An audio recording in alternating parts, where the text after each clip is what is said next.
Olá, democratas, mais um vídeo aqui para o canal. Desta feita eu quero homenagear o Palmeiras, que jogou hoje contra o Chelsea, perdeu o Mundial, mas jogou muito bem, lutou até o fim. Quero parabenizar os meus colegas torcedores do Palmeiras e a torcida palmeirense que bravamente torceu para o time, e o time jogou muito bem. Que pena que perdeu, mas parabéns Palmeiras e parabéns à torcida do Palmeiras. Aqui atrás de mim nós vemos a obra-prima dos Beatles, uma das obras-primas, Abbey Road de 1969, um disco muito bom, e que eu recomendo para que vocês possam ouvir e curtir essa maravilhosa obra. Pessoal, eu quero comentar hoje com vocês sobre esse livro aqui, ó, Economia e Política na Cosmovisão Cristã, um livro de Wayne Grudem e Barry Asmus. Esse livro é muito interessante, apesar que eu não concordei apenas com o nome, porque esse nome Cosmovisão, nós devemos ter muito cuidado, porque Cosmovisão, de uma maneira geral, é a visão de tudo, né? E eles falam sobre dois assuntos muito extenso, que é política e cristandade, e não caberia a Cosmovisão um livro tão fininho, ok? Então, Cosmovisão nós devemos ter cuidado, e Cosmovisão também não é só uma visão de tudo, mas é uma visão de como as relações entre pessoas da sociedade, e a relação entre indivíduos e outros indivíduos, e a relação sua com esses indivíduos. Então Cosmovisão é uma palavra meio que acidental nesse livro, eu não concordei, mas deixando essa parte de lado, eles tentam responder 4 perguntas, eles elencam 4 perguntas nesse primeiro capítulo, e eu quero compartilhar com vocês e conversar com vocês sobre essas 4 perguntas. Eu vou me deter apenas a 3, ok? A primeira pergunta que ele faz é muito interessante, logo no comecinho do livro, e uma das coisas também que ele fala nesse livro que eu achei muito interessante é sobre a Carta Magna dos Estados Unidos, né, da América, e ele elenca alguns pontos ali da Constituição Americana, né? Mas eu vou me deter apenas a 3 perguntas que ele levanta aí, essas questões. E ele mesmo responde, mas eu também queria fazer um complemento. A primeira pergunta é se o governo deve impor a religião. Ele é contra essa imposição, eu também sou contra, né? Eu sou contra, não como eles são contra, mas eu sou contra porque quando o governo impõe uma religião, né? Imagine você se um dia todo o parlamento, ou a maioria do parlamento nosso, e o governo fosse cristão e a gente impusesse que a religião cristã fosse a única. Quando nós fazemos isso, nós não damos espaço para o debate. E na filosofia, quando nós não damos espaço para o debate, isso é muito ruim.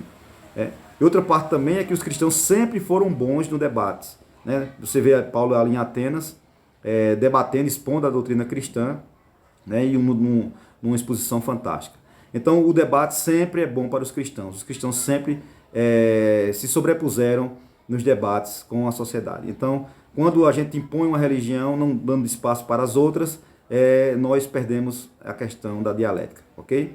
Uma segunda pergunta que ele coloca aí é se o governo deve excluir a religião. Ele também é contra, eu também sou contra, porque quando o governo exclui a religião, cai também nesse mesmo problema da dialética. Não tem a parte... só tem uma tese, não tem a antitese ou antítese. E quando não tem antitese nem antítese, né, então não tem a síntese. Quando não tem a síntese, não tem esse movimento, porque a síntese sempre é uma primeira tese. Então, na minha opinião, filosoficamente falando, eu não concordo nem com a imposição da religião e nem com a exclusão de qualquer que seja a religião, ok?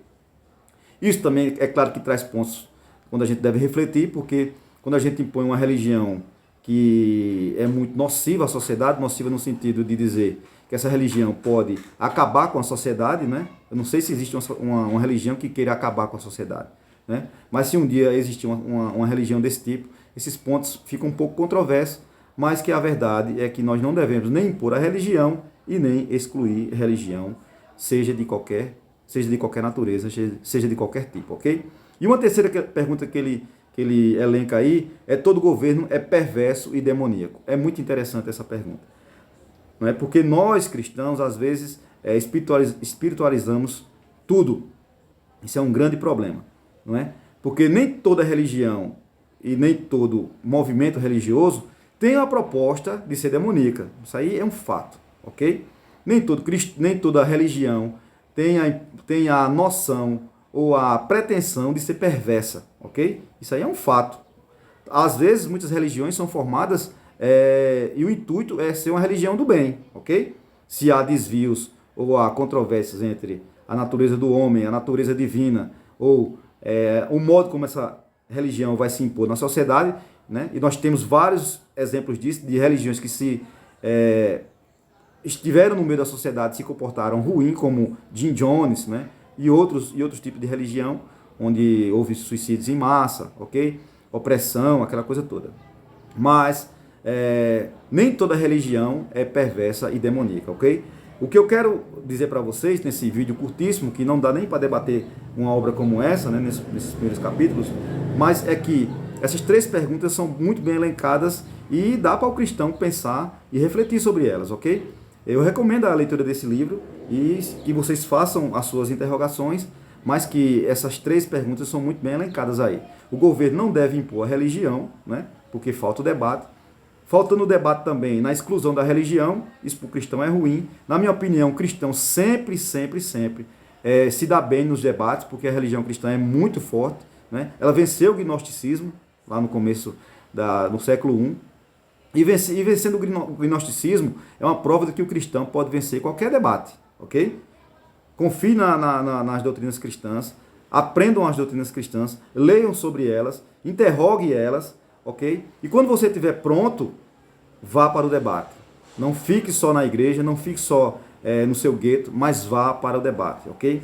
Eu creio que um cristão preparado, ele é um canhão apontado, né? E desse canhão não sai coisa ruim, só vai sair coisa boa, porque nós temos o exemplo de Paulo, de Agostinho, né? De vários homens que aprenderam as doutrinas cristãs e souberam muito bem aplicá-las, ok? Então fica a dica aí desse livro.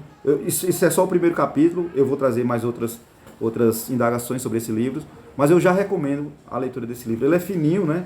Apesar dessa proposta dele de cosmovisão, ele teria que ser um pouco maior, porque o tema é muito amplo, mas eu já recomendo essa leitura, ok?